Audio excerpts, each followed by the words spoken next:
Assalamualaikum warahmatullahi wabarakatuh.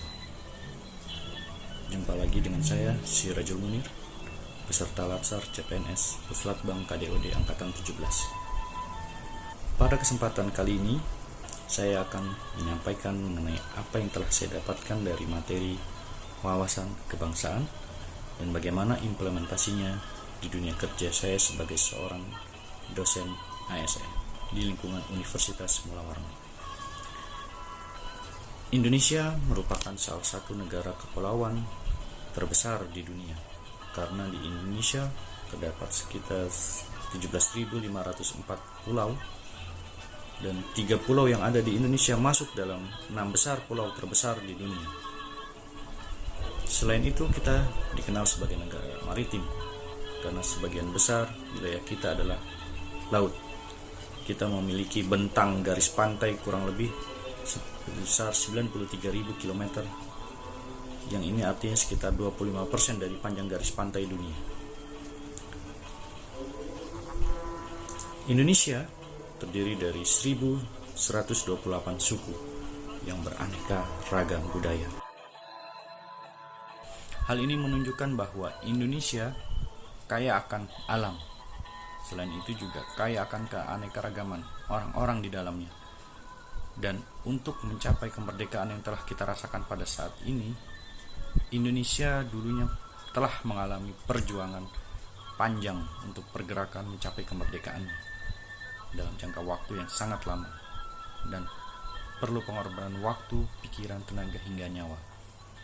Jika kita melihat kembali ke masa perjuangan pergerakan kemerdekaan Indonesia pada zaman penjajahan dulu, kita bisa melihat semangat nasionalisme dan patriotisme telah tumbuh subur sejak zaman dulu.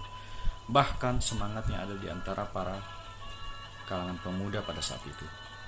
Bayangkan saja, perbedaan suku, ras, dan agama pada saat itu tidak melunturkan rasa nasionalisme dan patriotisme untuk bisa mencapai kemerdekaan bangsa ini dari tangan penjajah.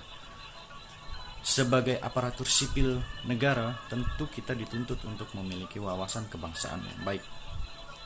Wawasan kebangsaan ini merupakan cara pandang kita terhadap bangsa dan negara Indonesia, sehingga kita memiliki rasa cinta, rasa memiliki, dan rasa ingin berkorban untuk tanah air kita, yaitu tanah air Indonesia tercinta. Sekarang pertanyaannya, kenapa sih seorang aparatur sipil negara dituntut untuk memiliki wawasan kebangsaan?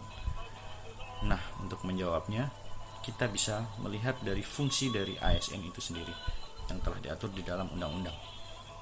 Ada 3, yaitu yang pertama sebagai pelaksana kebijakan, yang kedua sebagai pelayan publik, dan yang ketiga adalah sebagai pemersatu dan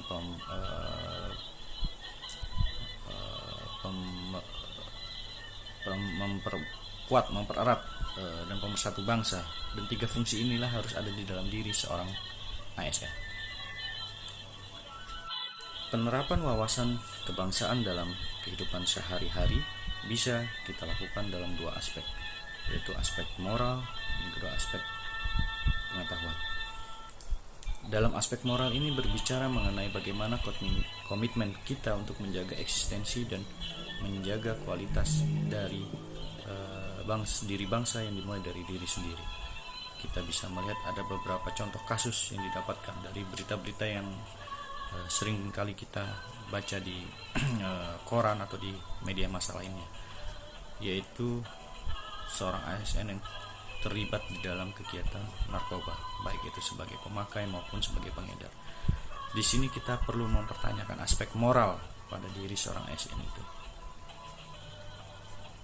dan juga kita mulai membuat kita bertanya-tanya mengenai wawasan kebangsaan dari aspek moral. Penerapan wawasan kebangsaan yang kedua yaitu pengetahuan, yaitu dengan memiliki pengetahuan yang memadai, maka berbagai tantangan maupun potensi yang tengah dihadapi oleh bangsa bisa kita atasi. Sebagai seorang ASN di lingkungan Mula Warman, saya bisa mengimplementasikan wawasan kebangsaan yang telah saya dapatkan ini di tempat kerja saya, yaitu dengan menjadi seorang dosen, maka kita akan terus mengingatkan mahasiswa kita untuk tidak terlibat dalam kegiatan-kegiatan yang dapat memecah persatuan dan kesatuan bangsa. Kita dapat meningkatkan semangat mereka tentang wawasan kebangsaan, mencintai bangsa kita, mencintai negara kita Indonesia. Kemudian yang kedua, sebagai seorang dosen, maka kita dalam melaksanakan semua kegiatan-kegiatan haruslah penuh dengan toleransi yang tinggi, tanpa memandang perbedaan suku, agama, dan latar belakang lainnya. Demikian jurnal harian saya pada kesempatan kali ini. Tunggu video saya berikutnya yang akan membahas materi-materi selanjutnya. Terima kasih. Assalamualaikum warahmatullahi wabarakatuh.